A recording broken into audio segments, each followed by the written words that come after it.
All right. So this morning's topic, we continue with resurrection and regathering, and we're focusing on specifically on worship this morning. And what I'd like to do to begin, well, first thing I'm going to do is to tell you, you all may know, some of you know that I have a beautiful dog. Her name is May, and she's a golden retriever. And last summer, when we thought we were coming out of, we had this dip in cases last summer, and we thought we were home free. May really thought we were coming back to church. So out regathering for worship. This was summer of last year that she came in the church with me and slobbered on some of the cushions there. And I got her out really quickly before the altar guild got on me for it. But now, a year later, she is not so excited. She's sick of this. And she wishes, like most of us, she wishes that was over now. So what I wanted to talk to you about in all seriousness is we started 2 weeks ago with the April 11th gospel reading for the second Sunday of Easter with Thomas. And as Thomas clearly made it clear to the disciples and to Jesus that unless he saw with his own eyes and his own hands, he was able to touch and see, he would not believe that Jesus had risen from the dead. So I ask us these two questions. What things have we yet not seen in this pandemic? And like I mentioned earlier, what are those hidden blessings? And also we have to think about what are the hidden the hidden pain that we haven't seen yet. And I think there's a lot built up in all of us that we haven't really talked about yet. There are doubts and fears about the future and about the future of the church, Big C, and the future of Grace as a parish. And then, do we believe that this will be a resurrection story for Grace and for the whole church? Do we really believe that not only will we come through this, we will come through it resurrected and even better than we were before, with new life and a new energy and a new way of looking at church, new way of being the church? So what I'd like to do is to start this, I'm going to do this backwards today from, I think, what we've been doing, just like 7 minutes. In our life together as a worshiping community, what are our doubts and fears about regathering? And I just want to break this down. What are you afraid of? What is your family afraid of? And what are you doubtful about? What things are you not sure about what the future is going to look like when we're talking about regathering in this building for worship and for other things? I will add on for other things other than worship. The question you probably just talked most about was what are your doubts and fears about regathering indoors? And then I added to that, which I don't think you heard me say, what will it look like to regather indoors? And I've got some specifics to share with you that come from the diocese and come from the CDC and our plan that we have here. And then as COVID cases continue to decline, and vaccinations increase, people are all over the board on this, right? I mean, I'm sure if we polled everyone on this Zoom this morning, we might have, a different opinion for every person. Everyone feels differently about regathering indoors.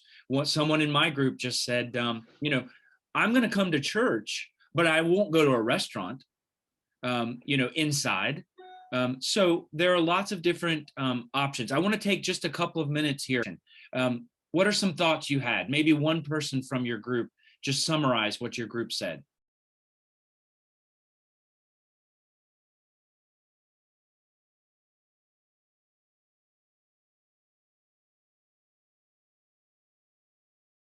Some good ideas on that specific topic of what are they calling it in school now? Various modes of instruction.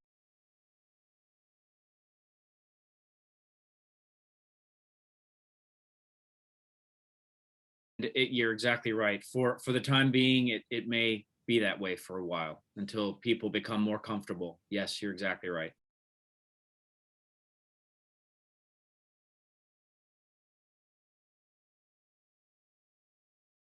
Yeah, I agree.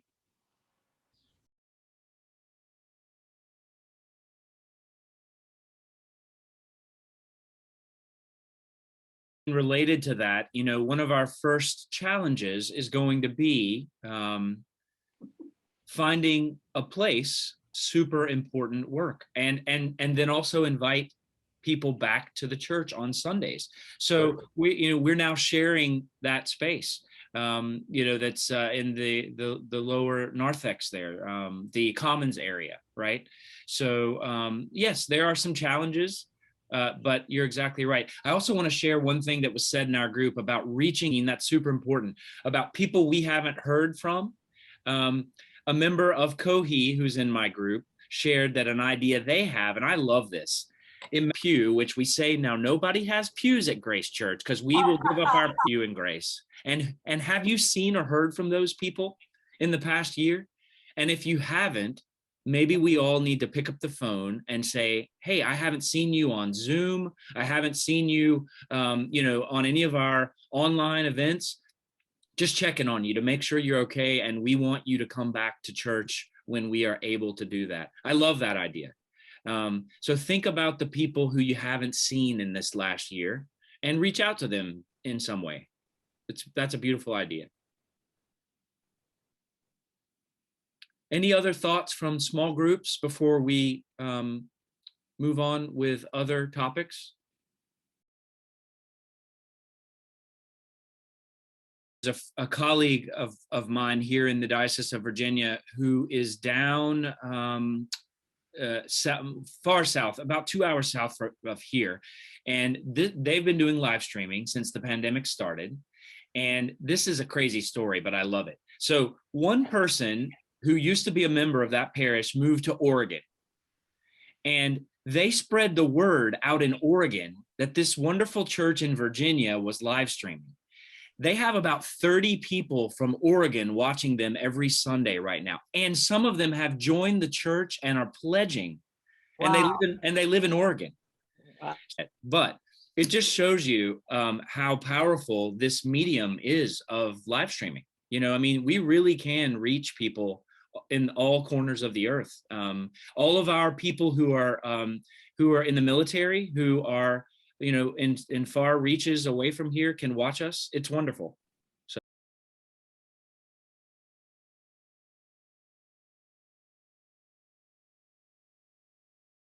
on paper, be a member, Elaine, of both churches, but in your heart, you can be a member of two churches. You have to, your letter of membership resides at one parish.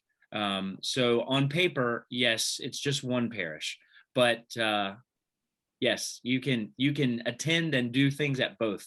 I'm going to share my screen here again just for a second, and I'd like to just tell you where this came from. This was a presentation I did for the vestry over a month ago now. It was like 6 weeks ago, and this is really a nuts and bolts presentation. So we're going to move from kind of the spiritual side of regathering for a few seconds and move into the incarnational side of regathering, the nuts and bolts, the flesh and the bones and of what's going to happen in the coming months. So I'm going to back up here and tell you how we decide and how the diocese decides when we're allowed to regather. Many of you know this, but some of you may not, and I just want you to be aware of it. So it's done by where the parish is located, right? So each parish church in the Diocese of Virginia, whatever city or county you're located in,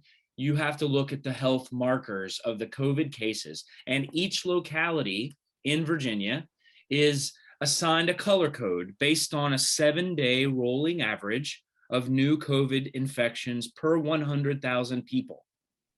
All right. So when it's 25 people per 100,000, 25 new cases per 100,000, that's very bad. And we're in the red there. And then orange is 10 to 24 cases. That should have been orange. It actually looks yellow to me, but it should be orange.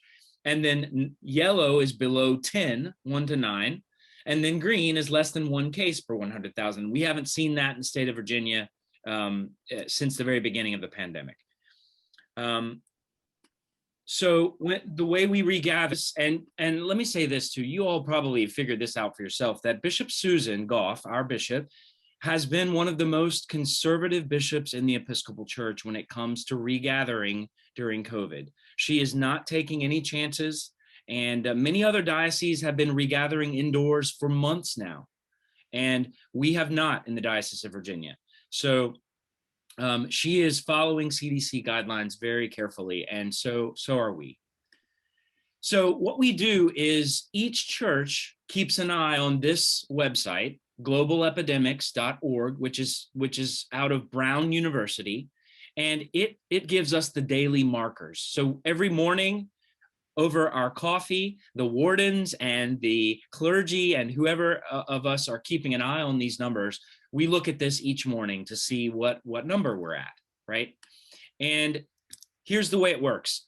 In-person worship, outdoors, may resume when the 7-day average is in the orange, below 25 per 100,000. So in the fall of last year, in September, we began outdoor worship again. We paused in December because we had a spike in cases, right? The whole country did over the holidays. And then we began again outdoors in March of 2021. And we were watching these daily markers, these 7-day rolling averages the entire time. Bishop Susan actually paused all worship in December when the cases started to go back up again. And then we were allowed to regather again outdoors in March. So in-person worship may also resume indoors when we are also below 25 per 100,000. This is a new change. Previously, before March 21st of this year, it had to be below 10. But with the new CDC guidelines, the new guidelines from the governor of Virginia about gathering indoors and outdoors, the bishop decided to raise this requirement for indoors to 25 as well. So now it's the same indicator for both indoor and outdoor, 25 or less, less than 25 per 100,000. All right. So it used to be different. It was 10 for indoor, 25 for outdoor. Now it's the same for both indoor and outdoor. We have to be below 25. And the diocese asks that each parish wait for 3 weeks when it's below 10, or now what was previously 10, but now below 25. So once we see that we're below 25 and that's not going to change for 3 weeks, then we can resume our worship either indoors or outdoors. So as of today, in Alexandria City, we're reporting 12.4 new infections. I checked this morning, 12.4 per 100,000, which is a good rate. We had a spike a couple of weeks ago, which I'm going to show you here on this chart. Allison Campbell, our junior warden, has been following this very closely. And if you see right there, you may not be able to see the numbers at the bottom because they're very small, even on my screen. But April the 12th is the top of that spike in the orange line. The orange line there is Alexandria. The blue line is the state of Virginia. The yellow line is Fairfax, and the gray line at the bottom is Arlington. So Alexandria on April the 12th spiked up to 23, almost 24 cases per 100,000. We thought we were going to have to stop the worship outdoors in the amphitheater. We thought we were going there, but it didn't happen. It turned around and came back down. So as of this morning, we're at 12.4, and it continues to decline on a daily basis for all of us, for the whole state and for Alexandria. So how do we get permission from the diocese? Once our numbers are low enough, which they are now, we submit a written plan to the diocese for approval for both one plan for outdoor and one plan for indoor. And in September of last year, Ann Caputo, our former senior warden, and Paul Bellantoni, our junior warden formerly, and Father Michael worked on a plan that was submitted to the diocese for outdoor worship. And it was approved, and we were able to begin outdoor worship. So currently, the junior warden, Allison Campbell, and Mother Ann and I are completing the application for indoor worship.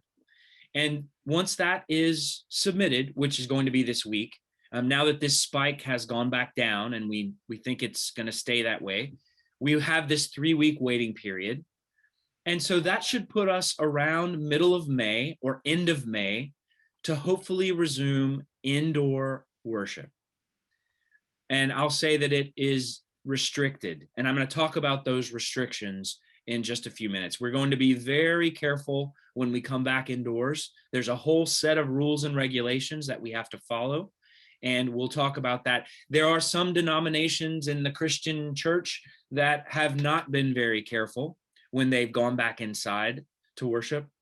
And as you might imagine, the Episcopal Church is not going to mess around. We're going to be very careful. Bishop Susan is going to be very careful. So I'm going to talk about those guidelines in just a second. But I want to stop here. This is how we kind of got to where we are right now.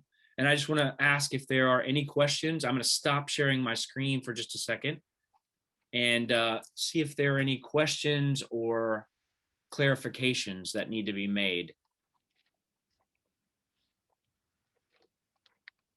They are using, so it's a private school, and the diocese schools in the Diocese of Virginia, to, depending on their space, right, depending on the actual physical space that they teach in, and so the board of Grace School voted to go ahead and resume indoor learning for Grace School. So yes, they are using a different plan than the churches are. Yeah. Thanks for that. That's a good question. Anything else about how we got here and all these numbers? All right. So next steps. What will indoor worship look like? Now, this is where some things might surprise you, and it might not sound like very much fun. I'm just going to put that out there. The restrictions that we're going to be working under here for indoor worship are things that we're just not used to. So the first one is removal of everything from the pews, all hymnals, prayer books, everything that's in those holders in the back of the pews, so that we aren't spreading illness by touch, right? We're not using the same hymnals that everyone else is using. So we will provide a full text bulletin with everything you need in it, so that you won't need a prayer book, you won't need a hymnal. All that will be in the bulletin for you, just like we've been doing for outdoor worship. There's no congregational singing yet. The choir will continue to sing like they've been doing on the 9 o'clock live stream. We have a quartet of choir members who've been singing. Dr. Fauci, if you've heard him talk about singing, and he has, not very much on mainstream news media, but he has talked about singing. All the church nerds of the world are asking Dr. Fauci, when can we sing again as a congregation? And he thinks it's coming. He thinks that, I heard him say that by the fall, he hopes that we can say that wearing masks, we can sing together as a congregation. But we're not there yet. So we just have to, like Evan said, keep the faith, hold on, and it'll be strange not to sing in church. And it is strange for those of us who are there, but we're going to keep being careful about that one for a little while longer. Masks and distancing are required at all times. So Allison Campbell and I met this week, and we have measured the distance between each usable pew for family units. So if you are a single person, or if you are a pair, or if you're a larger family unit, there will be 6 feet of distance in all directions in 360 degrees from your pod area where you sit. And that's complicated. And so to measure all the way around from each area is, you know, what it does is it takes away a lot of our seating, right? But that's okay. Pews will be clearly marked to designate which seats are allowed to be used. And hand sanitizer and extra mask will be provided as people come in the church. We've developed a cleaning protocol for before and during and after the services, including restrooms, which will be designated. This is also CDC recommendation, this one, running the fans in our HVAC unit continuously. In other words, we take them off of automatic and we put them on so that they never stop running while we're worshiping together to allow for ventilation. You know, unfortunately or fortunately, Grace doesn't have windows that open in our nave. Other churches in the Diocese of Virginia do have windows that open, but we don't. So our ventilation will be through the HVAC system, which our new HVAC system, by the way, has wonderful new filters, HEPA filters that are there, which is good news for us for that. There will be designated entrances and exits, which will provide for a one-way flow of traffic so that people will come in one way and out the other, which reduces crossover and people congregating together. The elevators are still in good working. Our elevators have continued to be inspected monthly, just like they were before before the pandemic began. So our elevators are safe and good for us to use. So we'll know if people need to come in using the elevators. So parishioners, just like for outdoor worship, we will all sign up for indoor services in advance. But this one's going to be a little more complicated because seats have to be assigned depending on how many people are in your party. If you have a family of 7, for the Kellys, for example, they will get a whole pew, right? But if you are one person or 2 people, there may be one person at the end of your pew, and at the very other end of the pew, the long center pews on the center aisle, that's 7 or 8 feet apart. So there may be someone sitting at the very end of your pew if you are a single or a couple. So we will assign people the seats that they need to sit in depending on how many people are in their party. And then ushers will be trained on all of this, on how to direct people to their seats and how to assure the traffic flow. There'll be 2 communion stations. Unfortunately, because of the way Grace is physically laid out, our chancel area up by the altar, the communion rail, it's very tight up there. And we just all can't pile up in there and kneel at the communion rail, although we all want that so desperately. I know that kneeling at the rail is such a sacred part of taking communion. But for now, we're not going to be able to do that. We're going to have one station in front of the Lady Altar and one station on the opposite side of the crossing at the St. John shelf. And so people will come up the aisles, they will receive the host, go back the opposite direction, making a big circle around the side aisle and back to their seats. So that will be that one-way traffic we're talking about. Even during communion, the ushers will direct everyone to make a circle so that people aren't crossing over each other. And there's no wine being distributed right now during this phase of regathering.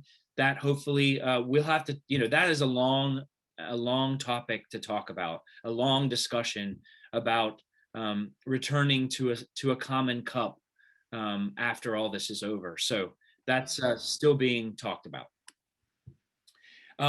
We will, and many of you have all mentioned, online and outdoor worship will still be offered in some form going forward.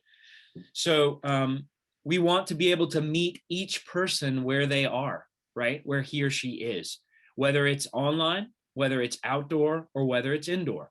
People aren't of one mind on this, of whether they're ready to come back inside or not. And some people love being outside. So many people have said, please don't take away outdoor worship. We love it.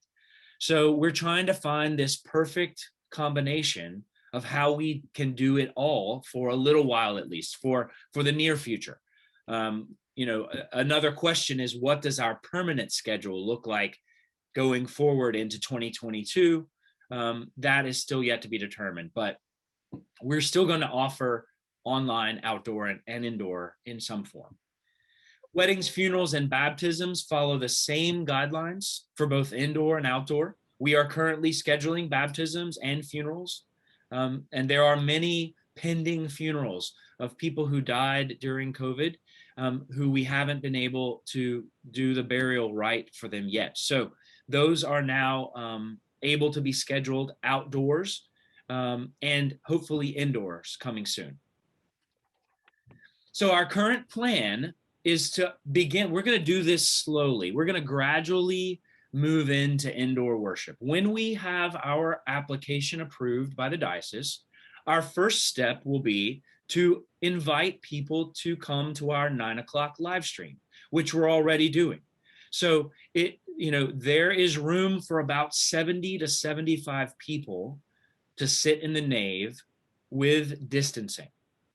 Our church seats 300 and something people when it's packed full, even 400 if you pack the mall narthex back there in the back.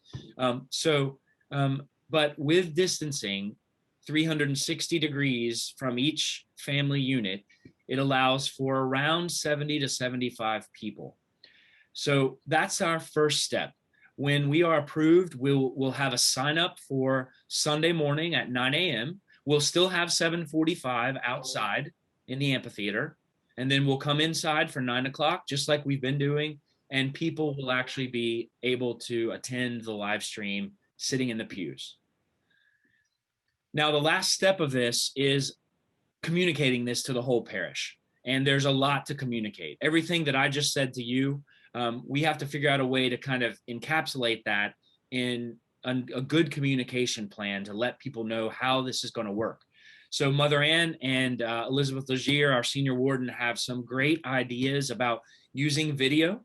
If you all saw the Easter video that Mother Ann and I made together, the Easter greetings from the clergy, we're going to do some videos like that from the church, explaining to people how regathering indoors is actually going to work. And we'll be able to walk around the church and show people where the communion stations will be and exactly how things will actually play out. And then obviously in other communications, as far as emails and letters from the rector and the Grace News, the Friday e-news and the monthly Grace Notes email as well. So another topic here is Eucharistic visitations. We include this in worship. So how can we take communion out to people at home who can't join us? And so the diocese has guidelines in place to begin resuming home visits for home communion.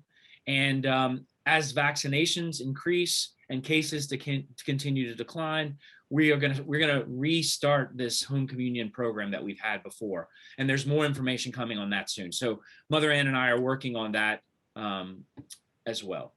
And the last slide here, partner ministries.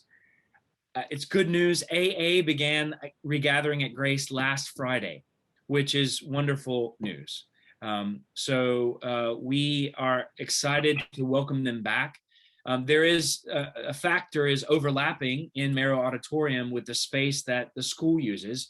So cleaning protocols are very important, making sure that nothing is left there from Friday night that might not be good for the school. So they follow the same guidelines as the diocese does, with masks and distancing and sanitation, cleaning of the space afterwards. So here are the questions that I think about and that Mother Ann thinks about when we're talking about regathering indoors. How can we meet each person where he or she is, regardless of how ready they are to come back to be inside? And how do we achieve this new reality of worship, this hybrid mode of outdoor, indoor, and online? It is triple the work, by the way, if you haven't noticed. So it's tough. It's a tough juggling act of how to sustain this without really hurting staff.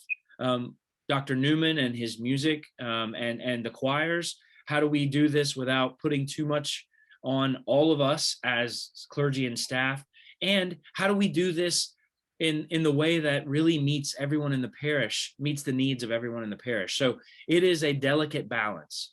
And then what gifts and new blessings may come out of this, which we've talked about a little bit already? What are those unseen gifts that we haven't been revealed to us yet? And I think there are a lot out there that we haven't even seen yet. So I will shut up there and ask for questions or comments or disagreements. If you disagree with anything, you are welcome to put that out there. Everything I just talked about is exactly the same for La Gracia. So I didn't really make a distinction between English and Spanish services. So our idea is to let La Gracia have the space in the nave and be able to. So at 9 o'clock, we'll live stream in English.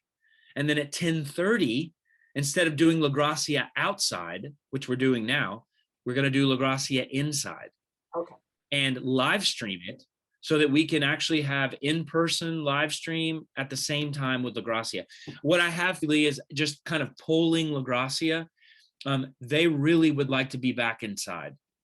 For them, indoor worship is, for the majority, and I've talked to my crews and kind of the council of La Gracia, and they're feeling, we actually have a meeting with them this afternoon at 1 o'clock to talk about how people are feeling.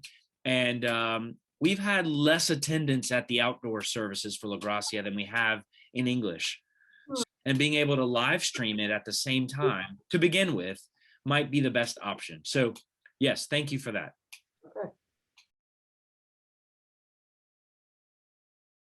Really good question. And that definitely is connected to worship. And for now, there is no, the diocesan guidelines I just shared with you do not include social engagements. This is just worship that we're being allowed to regather for. For now, in-person coffee hour is not allowed.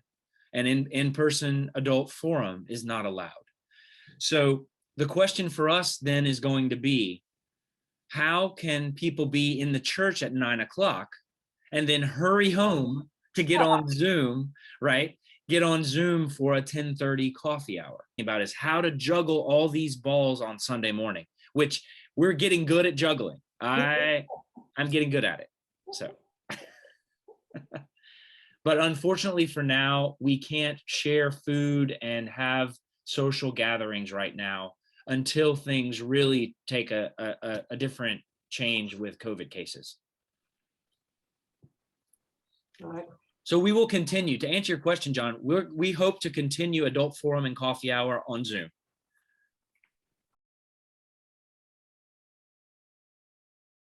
We haven't had to do that yet because no one's meeting in the nave after 9 o'clock, right? But when we start this, yes, that's when in my PowerPoint, when it said a cleaning protocol has been developed, that's the cleaning protocol will happen. So right at 10 o'clock, when the 9 o'clock service ends, someone will come in and all the pews will be wiped down and disinfected. All the surfaces will be, between services, will be cleaned, which is challenging.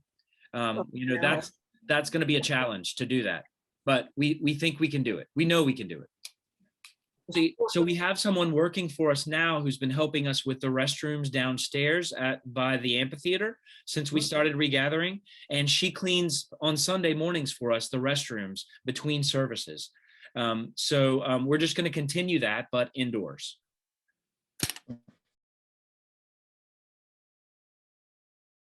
Wonderful. I mean, it's easy for people to do this. It's easy to attend without having to get in your car. And yeah, I agree. Also, Liz, Jason, I'm sorry, just 1 second. Liz reminded us in the chat that you know, we've learned a lot. Allison and I talked about this week. We've learned a lot in a year and a half about this disease, right? And the risk of COVID transmission, as Liz wrote in the chat, from surface contact is exceedingly low. We didn't know that a year ago. We weren't sure about that a year ago. So we are still going to, out of an abundance of caution, clean really well. But we do know that contact transmission is really not the way in general that this illness is transmitted. Made a good start, and I feel like I feel once we see this plan in writing, it feels really good. I mean, I believe that we have crossed our T's and dotted our I's, and all the bases are covered, I believe.